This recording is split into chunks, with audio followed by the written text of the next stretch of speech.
Hello and welcome back to Let's Play Rogue Trader with me, Bring It On. Let's explore the freight line. My friend said whipped another bribe taker yesterday. He's nothing like the last captain who turned a blind eye to everything.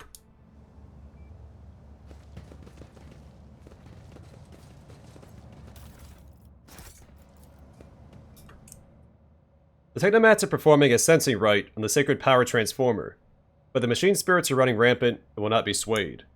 Is there money to be made?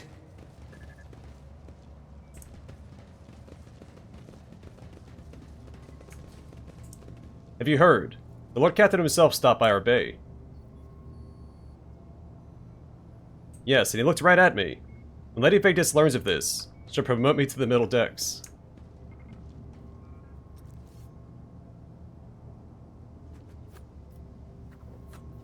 Dream on.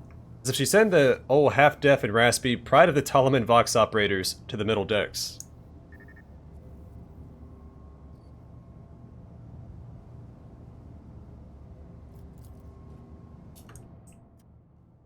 The Cogita dashboard controlling the rail junctions is lit up with an indicator lumens for active hubs.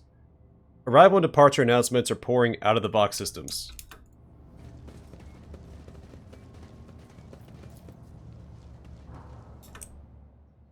A statue to Magus Ionius IX, architect of Freight Hub LD 987/A14.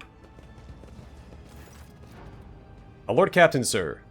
Attic Frenso stops perusing the reports on his data slate. I hope being in this bay has not caused you any inconvenience. These are the symbols that you follow. Is that blood? It can't be. We scrubbed the deck 3 times right before the rogue trader came. Void take me. The captain will have our heads.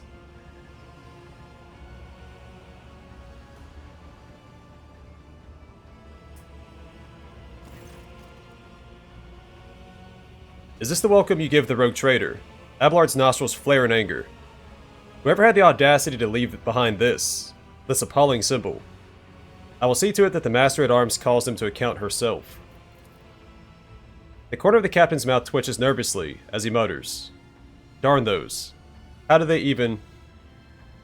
Examine the mark. You've seen this sort of symbol before. Death cultists carve bleeding marks like this into their own skin. Cabela carves the same symbol in the back of her hand with a knife, and whispers a prayer. Dom and Donnie Dawson, remember this sign. It is the beginning of your quest, the first blood trail. Explain yourself, Frenso. What is this mess?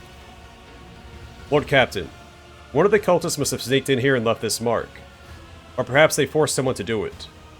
It's a disgrace that they can pull such stunts right under my nose. But at least I can assure you that the mark is not dangerous. It resembles one of the symbols associated with the blood-spun web. What was it called again? The Song of Trailing Blood, I think. It's a prayer familiar to many in this compartment. We've heard spinners say it when they, well, perform their signature acts of service to the Emperor. Franco takes a deep breath. The soundless shadows sink into the dark. Slash feet crescendo a fatal dance. Blade song and tempo, each edge an echo. Twin odes to death throes. Now on her sacred blood, as she once trod the backs of foes, tread countless souls, but none who know. Why would they leave this mark here? Maybe it has something to do with them inviting you to visit their temple. Maybe they're trying to get your attention. Apologies, Lord Captain. I'm no good at deciphering the disturbing riddles. You memorized the verse. Why? When I took up my post here, I made sure to familiarize myself with all the particular qualities of this compartment. I soon heard about the verse and decided to investigate. I questioned a number of people who followed the blood-spun web, as I was trying to figure out if there was anything pernicious about it. And eventually I learned the whole thing. He frowns. The words are certainly strange, but it's nothing worse than that, it seems. What is the Song of Trailing Blood? From what I can tell, it's something like a prayer with several verses that tell about the life of one of the cult saints. Ariane, or the matriarch Spider as they call her. So I'm invited to follow a trail of blood, it seems. I accept the spinner's invitation. I hope you find what you're looking for, and return to the upper deck safely, Lord Captain.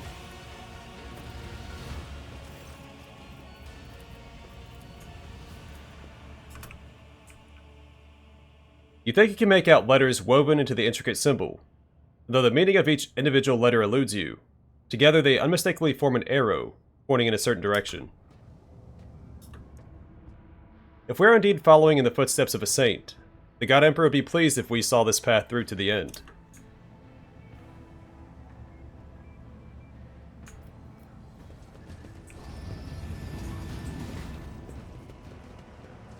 Do we truly have to be here? I am not even sure what is making me more nauseous. These horrid colors, or the smell. Anything more than the baton and the whip is too good for you void dogs.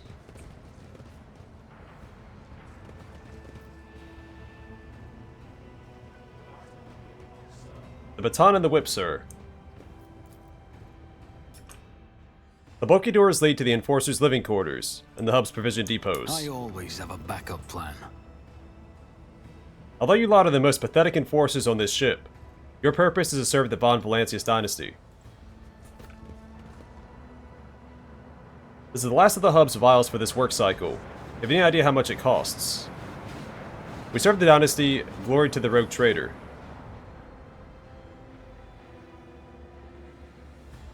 There, 57 ration cards. That's all I've got, I swear.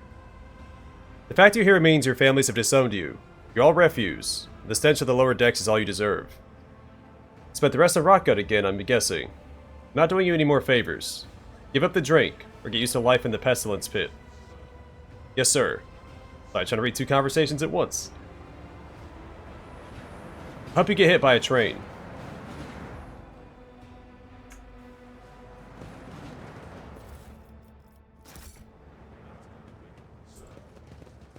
I always keep my options open.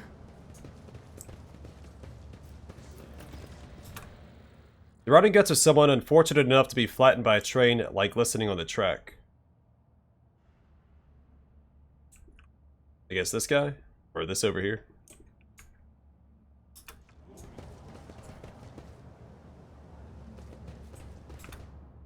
Have you heard? The wreck traders come down from the upper decks. Alright. Ooh. The longer you stare at the mark, the quieter the sounds of the station become. The shadows grow longer, and seem to stretch in the direction of the adjacent section.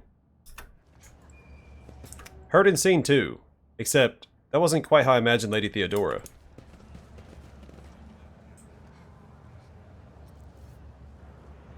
That's not the rogue trader. It's a plainclothes enforcer. Well, more of a posh-clothes one, really. Anyway, they're up to something and trying to play us for fools.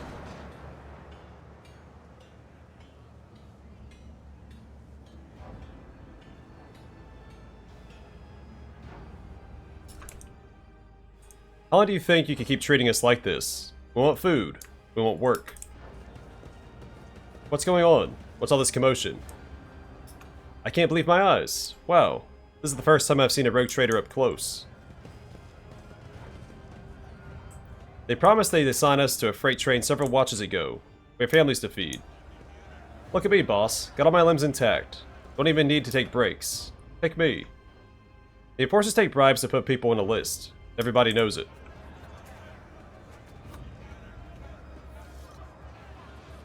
Alright, looks like we've seen everything. Always keep your eye on the prize. How do they manage to build their shanties faster than we can burn them down? Help me. It hurts.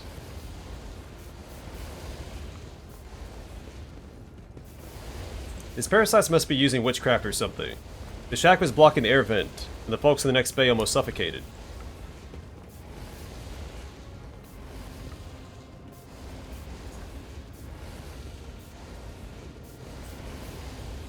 As soon as it burns down, orders are to cordon off the area, clear it, and let no one pass the platform. Anyone who doesn't comply gets their brains bashed in. They're really going to get it this time. At last. Just as I planned.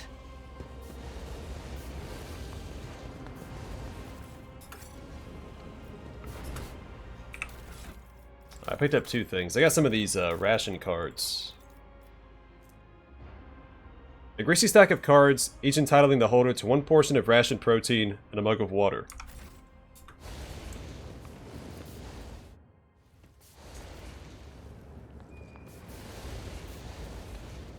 Have mercy. Make the pain stop.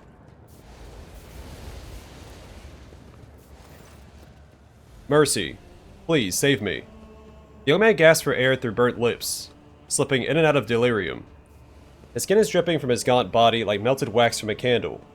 His eyes, somehow intact, alive, clear, and filled with pain, stare at you from under his caked eyelids. Who are you, and what happened to you?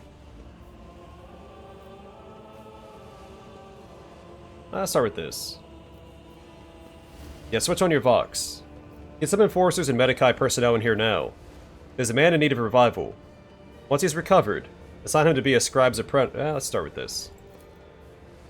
I'm Vale, a cleaner. I was in my house asleep. Enforcers came, set fire to it. I didn't make it out in time. I wonder how long he's been sitting here like this. A watch? 3? The Whispers say nobody cared because he didn't matter. But they also say he's somehow supposed to matter to us. Strange. You know anything about the mark next to you?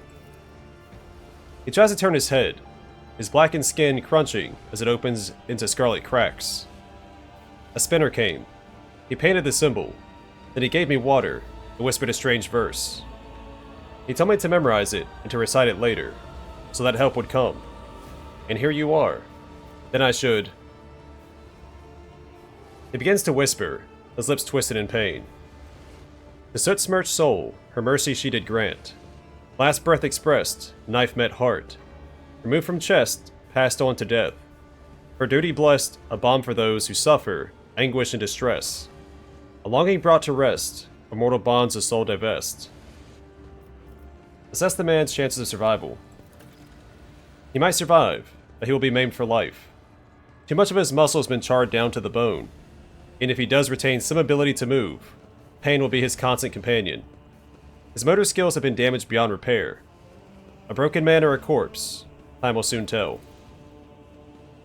There are times when death is more merciful than a life of perpetual agony. Switch on your Vox. Get some enforcers and Medicae personnel in here now. There's a man in need of revival. Once he's recovered, assign him to be a scribe's apprentice. He is too badly injured to go back to a worker's life. A blissful smile twists the man's lips, and a tear forms at the corner of his ruined eye socket. My God Emperor sent you to save me. You are his light. You are his grace. Thank you. Thank you for not leaving me here. Never forget the mercy that the Lord Captain has granted you. When the Undying One is ready to accept a soul, it must be sent forth, and so it will be freed from the torment of the flesh. Yet you have chosen to prolong this one's suffering. Your intentions perplex me. Help is on the way. Just hold on a little longer. Of course. Thank you. Rise to the top or get left in the dust.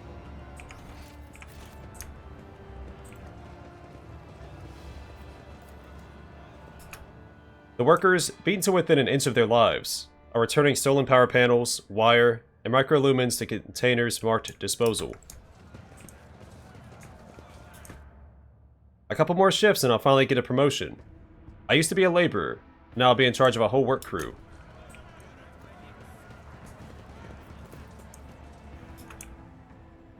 The time-worn loader is barely fit for purpose at this point, but the enforcers still see its complex maintenance as the lesser evil compared to hiring ignorant, clumsy scroungers to do the job. Keep your wits about you. What? What ration cards? Whose pocket? Silence, you scum. How dare you accuse a respectable enforcer of bribery?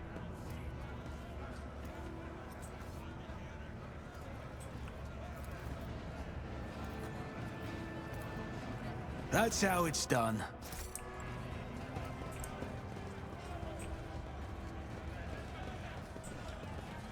Here's Heinrich Montag. I think I'm going to go up here first. Actually, that may not be the dead end. I think it is. Let us not dawdle. We do cross over here at some point. The Apprentice Master salutes you cheerfully with his low stick. Lord Captain, what an unexpected encounter. What brings you to this compartment? The famous cuisine and magnificent vistas, no doubt. I seek the Bloodspun Web's temple. Do you know where they are hiding? I don't have the foggiest idea, and that's probably for the best. I have my hands full as it is. And what are you doing here? I'm here to patch up Savage, locomotive number 3, under the Tech Priest supervision. That old grump is my personal favorite on the entire freight line. Every couple of years, Savage gets mad. His boiler catches fire, starts spitting steam at the repairman. Guess who they call to take care of him in these situations? The Inferni, of course. And after I've done all the most dangerous work, that's when the Iron Brains come in. But that's alright. I love Savage. When he's in a good mood, the feeling you get standing at his levers and speeding down the freight line is indescribable. I envy those Tech Priest drivers who get to operate him every day. The roar of the boiler, the wheels thumping like mad, and all that furious power pulsing in your hands, responding to the slightest movement. How about, there's a mischievous spark in Heinrich's eyes. I introduce you. Is it safe? Oh, I refuse to believe Savage would dare scald the Lord Captain. He definitely should not. I cannot turn down an offer like that.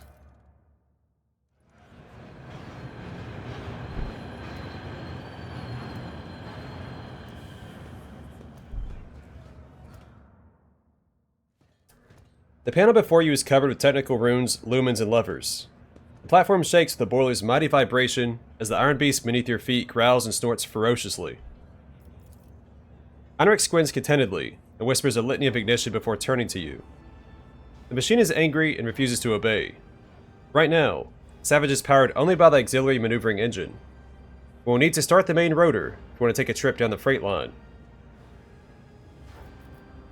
Listen to the rumbling noise coming from the boiler. The stubborn machine does indeed seem remarkably similar to a wild beast. The roar of the mechanism resembles hoarse growling, and the scarlet glow of the lumens on the control panel makes you think of the malicious glare of a predator. The spirit of this machine is vicious, but strong and lively. What should I do? Put your hand on the big lever and gently give it a pull. Very gently. Heinrich's face is focused, but his voice has not lost any of its playful cheer. Savage does not like being hassled. Resolutely grab the biggest lever. A deafening clang resounds from Savage's innards, when the train shudders underfoot, as if preparing to leap forward. Whoa, careful, your lordship.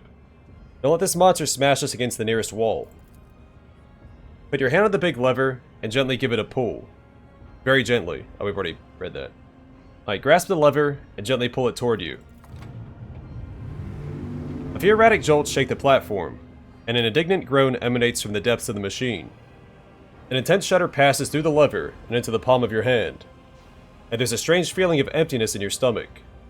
Savage's fiery heart is stirring. Do you feel it? There's so much energy and defiance in him. This is a rocket, not a locomotive. Unruly and enamored with speed, but quite willing to submit to a strong hand. There's almost a loving tenderness in Heinrich's voice. Pull the lever toward you, smoothly but firmly. Then pump the fuel with this command rune. Pull the lever and pump the fuel. A new explosion inside Savage shakes his iron body, causing your eyes to see double from the vibration. Now you are feeling his real power. He can run down the entire freight line in a minute, given the chance, and kill everyone who rides him at that speed. Now, try applying some thrust to the main rotor. Grab those paired levers, and give them a firm tug. I'm surprised they let it run that fast. There should be like a governor or something on the train, because you're on a spaceship. You know, if that thing hits a certain area, I mean, the ship's going to explode or, you know. I assume it can cause some significant damage.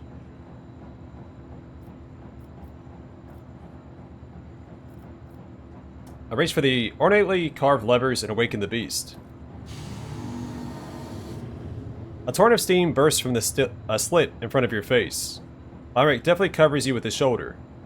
A moment later, you realize that you cannot hear a thing. Or rather, you hear only one thing. The roar of the engine, triumphant and powerful. Looks like Savage has agreed not to kill us both. His Tech Priest Guardians will be pleased. All hail the Lord Captain. You've subdued a mighty beast today. Now I'm sure you have urgent business to attend to, and it's time for me to drive Savage down the line and see if he's feeling cranky.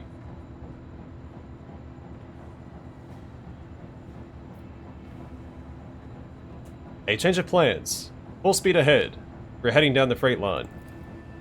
Not quite, your lordship. I said Savage is not dangerous, but not dangerous ends right here. It might just pull a stunt and bake us to death during the ride. It would be better if the ship did not lose another Lord Captain. Well, have a good trip. Everything is going to be alright. Savage would never fry me. Right, Savage? I always have a backup plan.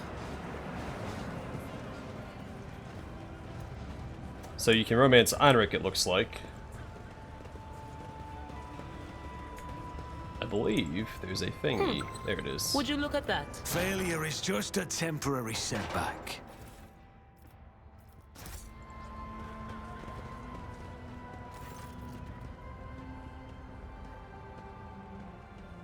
A group of gawkers are crowding around a makeshift stage, watching a strange duo perform. A man with odd-looking goggles pushed up on his forehead, hands wrapped in worn leather gloves, plays a tune on a handmade flute. Next to him sits a stack of crates supporting some kind of game board. A scruffy rat is rolling small glass balls around the board. Watch the game. Several workers empty their pockets and start throwing ration cards, bolt nuts, even a few power panels into the small chest next to the board. The flute player winks at the crowd and switches to a different tune. The rat squeaks excitedly and starts rolling the colorful balls the players have chosen around the maze of tunnels on the board, but not a single one reaches the goal, a hole marked with a red circle. The rat just rolls all the balls off the board or into dead ends. Once the first group of players get their hopes dashed and leave empty-handed, new workers immediately take their place. Watch the rat. The rat scurries around the board, spurred on by the flute. Its movements appear erratic at first glance, but after a while, you notice how consistently the balls seem to miss the goal at the very last moment. While the rat's clumsy, amusing scampery distracts the spectators. Its nimble tail directs the balls away from the hole. Listen to the tune. The rat's movements, from the flicks of its tail to when and where it pushes the balls, obey its master's wordless commands with uncanny precision. The notes, the pauses, the rhythm. Every part of the melody serves as a signal to the flute player's tiny assistant. Toss a coin into the chest. A fine show. The crowd, which has been too absorbed in the performance to notice your presence, turns to you. Expressions of frightful awe appearing on the workers' faces. Many start whispering prayers. The flute player's clear eyes widen in surprise. Then with an open and friendly smile, he says, "Many a grand story of the Lord Captain's generosity is told, and I swear on my own flute, today I will add another. To a fortune peddler, the Lord Captain's grace is a gift from fate itself." He applauds you with gratitude, and the workers timidly join in. "Perhaps you'd like to trade us some of that Captain's fortune of yours, Lord Captain. Sorry, your lordship." The flute player bows respectfully and gestures at the game board. The crowd buzzes with anticipation. "Who are you?" "I am but one of many." The man gestures broadly at the teeming station. A voice in the crowd. A cog in the mechanism. His humble servant. Flute player is what they call me, because that's what I am. I make up tunes to give the people respite after a hard day's work. "That is a curious looking flute. How did you come by it?" He pats his instrument gently. "My mother loved music. She used to hum beautiful melodies to me, and when she passed away, I carved this flute from her hip bone and learned to play, out of sorrow and respect for her memory. Play one of the local favorites for me." The flute player smiles mysteriously and brings the flute to his lips. A simple, brisk melody pours out of the instrument. The glum faces of workers and traders soften a little, and the tunnels around you seem less squalid than before. Long after the music has stopped, many continue to whistle the unassuming ditty. A flute needs no words to sing, but I am curious to know what story your melody tells. The flute player awkwardly adjusts the goggles on his forehead. The story of a simple man from the lower decks, honest with himself and others. He risks his life to protect the oppressed from those corrupted by power. He takes from the rich and gives to the needy. He helps without asking anything in return. Nemesis, hero of tales, admired by children and grown folk alike.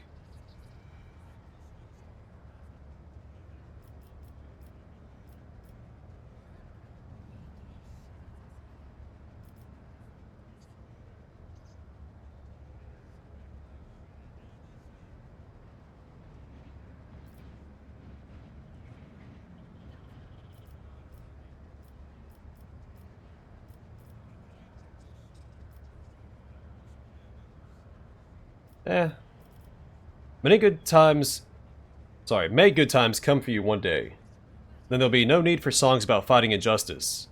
In the meantime, strive to lift the people's spirits, flute player. The crowd nods in approval. The excited whispers merge into a single prayer for your health. The flute player smiles. For a humble servant, there's no greater reward than his lord's approval. I'll try my best to inspire as many of your subjects with music as I can. Gesture at the board. Are you suggesting we play a game? The flute player smiles eagerly. Please, bless our little lark with your attention. Explain the rules of this game to me. It's simple. On this board you play with fate. Choose a ball and give it to Bolts, my rat. If she rolls your ball into the pocket marked in red within 3 minutes, you win. If she doesn't, you lose. Simple. I cheat. Yeah, no, let's play fair. I will give it a try. The man readies his flute, and the rat dives under the board. You hear clawed feet scrabbling against the crate, and a few moments later, a green ball pops out of the center. The rat almost manages to get the ball into the hole, but sharply changes direction right at the last moment. Then it happens again, and again.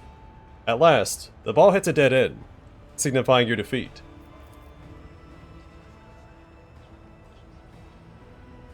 Another round, your lordship? The man bows his head with a slight smile. You know, I've heard wise visitors from higher up say that this little game offers more than just amusement. They say it's an opportunity to test different strategies, to learn more about yourself, about others and yourself. Alright, cheat. This should be amusing. The man readies his flute, and the rat dives under the board. You hear clawed feet scrabbling against the crate, and a few moments later, a green ball pops out of the center. You've already seen through the flute player's performance. Listen to him play, and watch the rat closely. Then, at a certain point, you start tapping your fingers on the edge of the crate, adding your own rhythm to the tune. The rat scrambles in confusion, mistaking your commands for those of its master, and starts rolling the ball toward the goal. When the ball drops into the red hole, a few impressed whistles come from the crowd, and the flute player laughs heartily. Cleverly done, your lordship. Well, I had no doubt that you'd be a worthy opponent. In your strategy, I think I'll keep it in mind for my future games. I smile. Shall we play another round? I'm sorry, your lordship. I don't have anything left to play for. He smiles sheepishly as he turns out his torn pockets. I hope you've enjoyed yourself. I certainly won't forget my fateful meeting with the Lord Captain. The flute player clears the board in one deft movement and begins a new tune.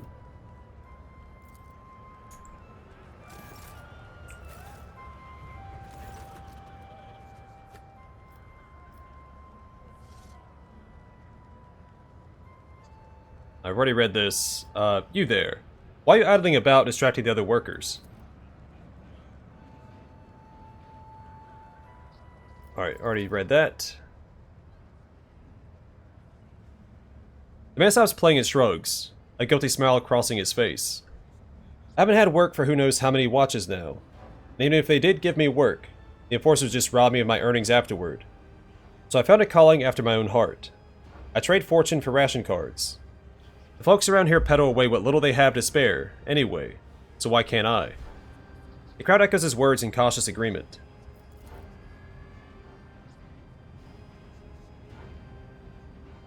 Perhaps you'd like to trade us some of that captain's fortune of yours, your lordship. We've already read this. Alright.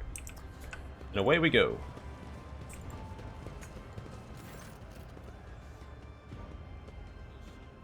A group of beggars are rattling their alms mugs and ostentatiously displaying their hunger-sunken bellies in various disfigurements. A toothless man falls to his knees before you. Your lordship, spare a throne for those who can't even get the worst jobs. Toss a stack of ration cards. Let your bellies be full tonight. Praise be the Lord Captain. The port is sent on the alms like a pack of gutter rats, each one scurrying off to their own corner with what they grabbed. Did I use all of them? No, just one stack. The stench of the low levels is even worse than I imagined. Burn out folks' belongings hot from the oven. Haha. One ration card off the price for regulars, this shift only. Is there money to be made?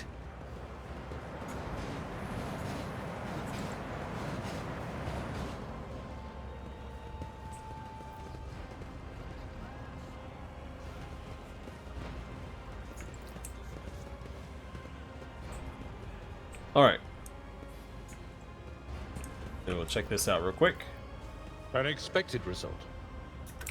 Judging by the merchant's round, well-read face, the rusty junk laid out on the counter is merely a smokescreen for the more valuable, and likely illegal, goods that are now hidden from idle glances. Always keep your eye on the price. Alright, I'm going to call it here. Next time we'll continue exploring this area.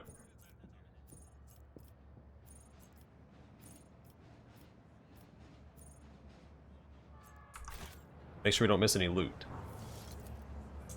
But for now, thanks for watching. Hope to see you guys in the next one.